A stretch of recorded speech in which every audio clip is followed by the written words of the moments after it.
एक बार फिर से मैं आप सभी के सामने उपस्थित हूँ बेहद महत्वपूर्ण टॉपिक के साथ। आज हम बात करने वाले हैं तुर्की की। तुर्की ने हाल ही में एक कत्ले-आम कानून लागू किया है। आखिर ये कानून क्या है, इसको हम समझेंगे। इसकी वजह से जितने भी विदेशी टूरिस्ट थे जो तुर्की में जा रहे थे घूमने के लिए, उन सभी ने अपना जो टिकट था वो सब कैंसिल करवाना शुरू कर दिया है। इस कानून का विरोध सिर्फ विदेशी ही नहीं, यानी कि जो वहां पर घूमने आ रहे टूरिस्ट वो ही नहीं, बल्कि खुद जो देश में रहने वाले लोग हैं तुर्की के, वो भी कर रहे हैं। चलिए समझ लेते हैं कि तुर्की का ये कत्लेआम कानून क्या है, क्यों ये महत्वपूर्ण हो जाते हैं, और इस तरीके का यदि हीनियस एक तरीके से कोई डिसीजन लिया जा रहा है किसी देश में, तो आप समझिएगा कि उस देश की मानसिकता या फिर उस देश के जो नेता की मानसिकता है, देश की मैं नहीं कहूंगी, उस देश की जो लीडर की मानसिकता है वो किस प्रकार से होगी। शुरू कर लेते हैं आज का टॉपिक, डिटेल में एनालिसिस करेंगे। मेरा नाम है प्राची मिश्रा और संस्कृति IAS के इस यूट्यूब प्लेटफॉर्म पर आप सभी का स्वागत है। लेकिन इससे पहले आप सभी के लिए एक सूचना भी है। सूचना क्या है, तो हमारा 15 अगस्त को लेकर के इस शुभ अवसर पर हम आप सभी को दे रहे हैं 75% का डिस्काउंट। ये जो ऑफर है हमारा, ये 10 से 17 अगस्त तक वैलिड रहने वाला है। इसके तहत आपको यूपीएससी एंड पीसीएस के जितने कोर्सेज यहाँ पर आपको स्क्रीन में दिखाई दे रहे हैं, ये सभी 75% के डिस्काउंट पर उपलब्ध होंगे। अधिक जानकारी के लिए आप हमारे नंबर एंड वेबसाइट पर विजिट कर सकते हैं। चलिए आ जाते हैं इस कानून के बारे में। क्या है तुर्की का कत्लेआम कानून? विदेशी टूरिस्ट कैंसिल कर रहे हैं अपनी छुट्टियां। देखिए, इतने विरोध के बावजूद जो है ये जो तुर्की है, ये अपने इस कानून को वापस नहीं ले रहा है।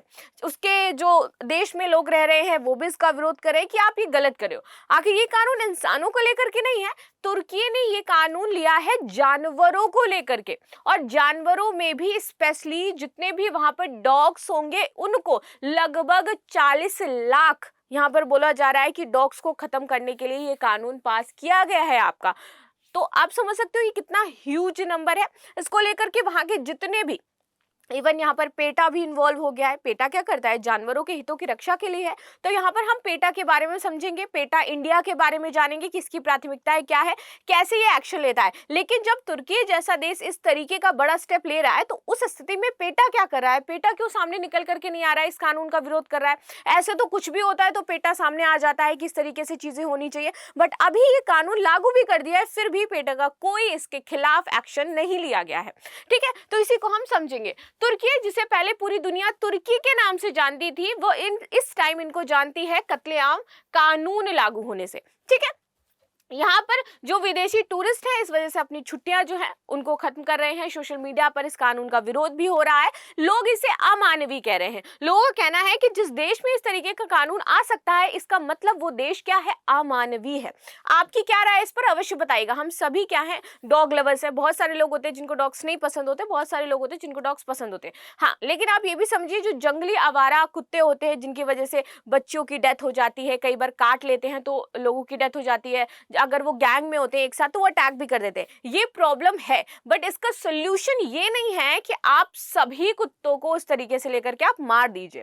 ठीक है, इसका सोल्यूशन ये हो सकता है कि आप एक ऐसे, जैसे कुत्तों को पकड़ करके ले जाते हैं उनके जो घर होते हैं इस टाइप से, वहां पर रखिए जाकर के, कहीं दूर छोड़ दीजिए जाकर के अपने देश से, किसी एक केज में रखिए उनको। लेकिन आप इस तरीके से ये नहीं कह सकते कि सभी को मार दीजिए, क्योंकि ये सोल्यूशन नहीं है। बाकी आपकी क्या राय है मैं अवश्य जानना चाहूंगी।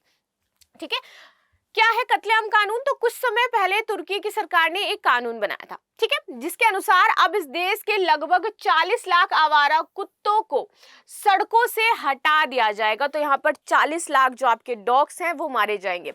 अब यहाँ पर ये हमारे लिए जरूरी नहीं है कि कत्लेआम कानून और ये सारी चीजें, जरूरी ये हो जाता है कि पेटा क्या कर रहा है, ये जानवरों के जितने भी हित हैं, कहते हैं ना जानवरों के भी अपने कुछ हित हैं, उनका संरक्षण करता है। जानवरों का यदि कहीं पर शोषण हो रहा है तो उसके खिलाफ खड़ा होता है। पेटा इंडिया है, पेटा तुर्की है, पेटा हर एक जगह पर, पेटा एक इंटरनेशनल है।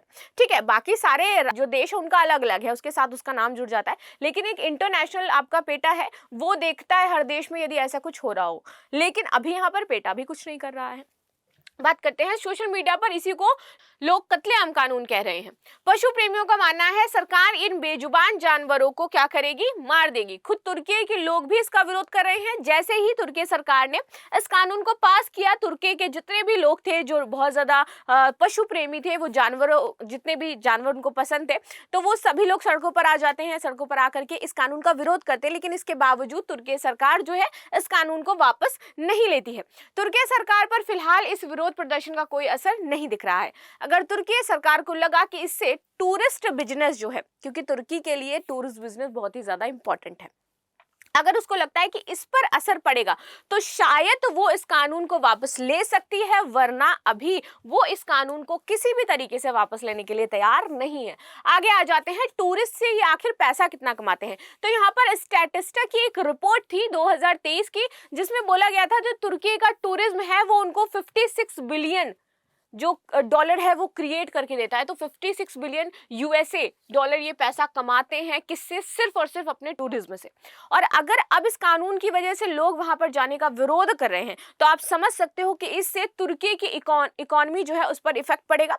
तो इस वजह से हो सकता है कि शायद वो उस कानून को वापस ले ले, लेकिन अभी तक इस कानून को वापस नहीं लिया गया है। और जो जानवर है उनको मारने की प्रक्रिया भी तुर्की में शुरू कर दी गई है, यानी कि वो डॉग्स को पकड़ पकड़ के मारना शुरू कर रहे हैं। लक्ष्य उनका 40 लाख का है, लगभग 40 लाख जो कुत्ते हैं वो मार दिए जाएंगे वहां पर।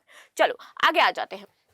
अगर इंटरनेशनल टूरिस्ट इस तरह के इस कत्लेआम कानून का विरोध करेंगे, तो तुर्की में बिताने वाले छुट्टियों को कैंसिल करेंगे, तो शायद वहां की सरकार क्या है, इस पर दबाव बने और वो क्रूर कानून, ये वाकई क्रूर कानून है, ऐसा करने वाला तुर्की वर्ल्ड का पहला कंट्री है जो इस तरीके का कोई डिसीजन लेकर के आया। वरना अभी तक पॉलिसीज बनाई गई हैं, इससे छुटकारा कैसे पाया जाए, तो नियम कायदे कानून बनाए गए हैं, बट ऐसा कानून किसी भी देश ने नहीं बनाया है पूरे वर्ल्ड में कि आप एक साथ इतने सारे कुत्तों को मार दीजिए। ठीक है, चलो आगे देख लेते हैं, पेटा की बात करते हैं, और ये हमारे लिए इंपॉर्टेंट हो जाता है और ये हमारे यूपीएससी के लिए भी महत्वपूर्ण हो जाता है। ठीक है, चलिए पेटा के बारे में समझते हैं। तो पेटा का पूरा नाम है people for the ethical treatment of animal. ठीक है, एथिकल ट्रीटमेंट की बात की जाती है यदि आप अपने डॉग्स के साथ बहुत बुरी तरीके से बिहेव कर रहे हो, चमड़ा उद्योग जो होता है, मनोरंजन में यदि उनका हैरेसमेंट किया जा रहा है, जैसे सर्कस वगैरह आप देखते हो तो उसमें हाथी होते हैं, डॉग्स होते हैं, ठीक है, इन सबको लेकर के जाया जाता है, तो उनका एथिकल ट्रीटमेंट हो रहा है तो ठीक है। अगर उनको गलत तरीके से यूज किया जा रहा है तो पेटा के तहत आपको जेल भी हो सकती है, आपके खिलाफ एक्शन भी लिया जा सकता है और उस जानवर को जंगल में जाकर के छोड़ दिया जाएगा। ठीक है, चलिए आगे देख लेते हैं।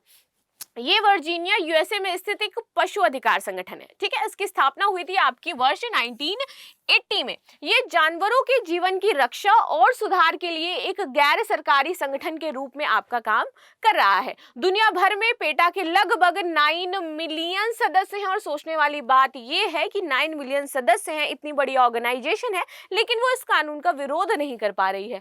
पेटा की दुनिया भर में अलग अलग जगहों पर स्वतंत्र संस्थाएं हैं, और वैसे ही संस्था हमारी हो जाती है भारत में भी, जो कि पेटा इंडिया के नाम से है।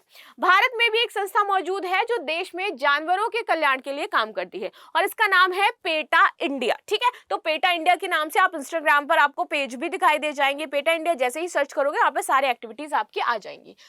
अब आइए संगठन के बारे में विस्तार से जानते हैं। पेटा भारत, पेटा की शुरुआत भारत में वर्ष 2000 में हुई थी।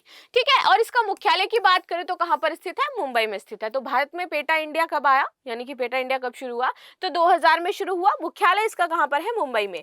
पेटा एक गैर सरकारी संगठन हो जाता है जो इस सिद्धांत पर काम करता है कि जानवर किसी की संपत्ति नहीं है। अगर आपको लगता है कि ये जानवर मेरी संपत्ति है और आप उसके साथ कैसा भी बिहेव कर सकते हो, तो ऐसा बिल्कुल भी नहीं है। ठीक है, उन्हें भी स्वतंत्र रूप से जीने का अधिकार है और इंसानों की तरह जीने की बुनियादी अधिकारों का आनंद लेने का भी अधिकार है। तो ये यहाँ पे बोला गया है कि जो आपके जानवर हैं उनको खाने के लिए, यानी कि जो आप जितने भी लोग नॉन वेजिटेरियंस हैं, तो वहाँ पर ये बोला जाता है कि आपके ये खाने के लिए नहीं, क्योंकि आप में से बहुत सारे लोगों ने एक वीडियो देखा होगा, कुछ दिन पहले वायरल हुआ था, जहाँ पर एक आई डोंट नो वो कहाँ के थे, शायद वो वीडियो इंडिया का ही था, जहाँ पर एक क्रोकोडाइल की स्किन निकाली जा रही थी, बैग्स बनाने थे। तो वो स्किन निकालने के लिए जो जिंदा क्रोकोडाइल है उसको कट कर रहे थे। देखो, जिंदा तो हर जानवर होगा तभी उसको कट किया जाएगा, लेकिन जिंदा इन द सेंस कि कई बार एक झटके में उस जानवर को मार दिया जाता है, देन उसकी खाल निकाली जाती है, लेकिन वो जिंदा जानवर को थोड़ा थोड़ा काट करके उसकी खाल निकाल रहे थे, और कहा जाता है ऐसा करने से उसकी मजबूती बढ़ती है।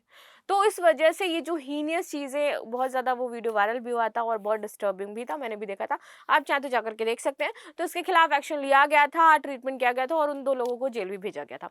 तो वही यहाँ पे बताया जा रहा है कि वो खाने के लिए नहीं है, ना ही उनसे आप बने हुए कपड़े पहनने के लिए हैं, ना ही वो आप उनके साथ दुर्व्यवहार करो इसलिए हैं। उनको भी जीवन जीने का अधिकार है और जितना अधिकार आपके पास है उतना उनके पास भी है। वे समाज, व्यवसायों और नीति निर्माताओं को पशु अधिकारों और इस तथ्य के बारे में शिक्षित करने का काम करते हैं कि जानवरों के साथ भी प्यार और सम्मान के साथ समान व्यवहार किया जाना चाहिए। पेटा भारत का प्राथमिक फोकस क्या है, तो ये समझ लेते हैं कि भारत में जो पेटा है वो किन किन चीजों पर महत्वपूर्ण फोकस रखता है और कार्य करता है। तो सबसे पहले देखेंगे संगठन का उद्देश्य पशु दुर्व्यवहार को रोकना है। और किन क्षेत्रों में रुकना है, तो सबसे पहले चमड़ा व्यापार जो आपका होता है, जो हम नहीं बेल्ट्स पहनते हैं, शूज पहनते हैं, जैकेट्स पहनते हैं, तो ये जो अभी देखो गाय का भी एक मामला निकल के आया था कि गाय से बने हुए चमड़े का यूज किया जा रहा है, तो खैर वो तो धार्मिक हो गया था थोड़ा सा इशू, लेकिन यहाँ पर ये देखा जाता है कि आप जो इसके कपड़े पहन रहे हो तो इसे ना जाने कितने सारे गायों को मारा जाता है, ना जाने कितनी सारी जो बफेलोज होती है उनको मार दिया जाता है, ऊँट को मारा जाता है, क्योंकि ऊँट का चमड़ा राजस्थान में बहुत ही ज़्यादा फेमस है यदि आपको पता हो तो। और अगर आप वैसे लिटरली लोग कहते हैं कि आई एम वेजिटेरियन, सब्जी खाते हैं वो, बट वेजिटेरियन उसको बोला जाता है। लिटरली वीगन वो होता है जो डेयरी प्रोडक्ट्स भी यूज़ नहीं करता, यानी कि जो आपके दूध होते हैं, पनीर होता है, मक्खन होता है, मलाई होता है, ये सब भी नहीं खाता है, उसको प्योरली वीगन बोला जाता है। तो वीगन्स के बहुत सारे टाइप होते हैं, तो वीगन में ये होता है क्योंकि आप गाय से दूध निकाला जा रहा है तो उसको भी तो प्रेशराइज किया जा रहा है ना, उसका जो उसका बच्चा होता है वो दूध नहीं पी पाता है, और आप लोगों को ये डेयरी प्रोडक्ट के लिए ना जाने कितनी मशीन्स लगाई जाती हैं, क्या से तो बहुत तरीके से प्रोटेक्ट किया जाता है। और जब वो गाय, अब देखिए अगर मास लेवल पर हमें दूध चाहिए तो मास लेवल पर उसका प्रोडक्शन करना पड़ेगा, मास लेवल पर हमें गायों को बहुत सारी चीज़ें देनी पड़ेंगी और दूध निकलवाना पड़ेगा। अलग विधि से भी बनता है और ऐसे भी बनता है। अब जब बहुत ज़्यादा उनको प्रॉपर तरीके से ऐसा करके तैयार किया जाता है, और लास्ट टाइम में क्या होता है जब गाय इस काम की नहीं रहती है कि अब वो किसी काम की नहीं है, दूध नहीं दे सकती है, तो उन गायों का क्या होगा, तो मास लेवल पर वो ऐसी गाय होंगी जिनका आप कोई काम नहीं है, तो उनको क्या किया जाएगा, उनको भेजा जाएगा बूचर खाने में जहाँ पर उनको काट दिया जाता है।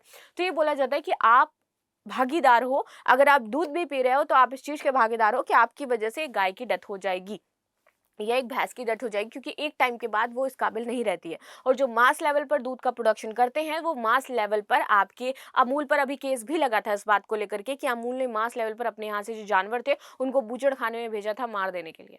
ठीक है, तो अमूल पर ये केस भी चलाया गया था। चलो आगे देख लेते हैं। प्रयोगशालाओं में प्रयोग करने से, मनोरंजन गतिविधियां और खाद्य उद्योग में प्रयोग करने से, तो इस पर भारत की जो पेटा है वो बेसिकली इन 4 जो चीज़ें हैं इन पर बहुत अच्छे से कार्य कर रही है। बाकी आप सभी की क्या राय है इस कानून को लेकर के मुझे अवश्य बताइएगा। मिलते हैं नेक्स्ट क्लास में, तब तक के लिए धन्यवाद। लाइक शेयर सब्सक्राइब करना बिल्कुल भी ना भूलें। And thank you so much.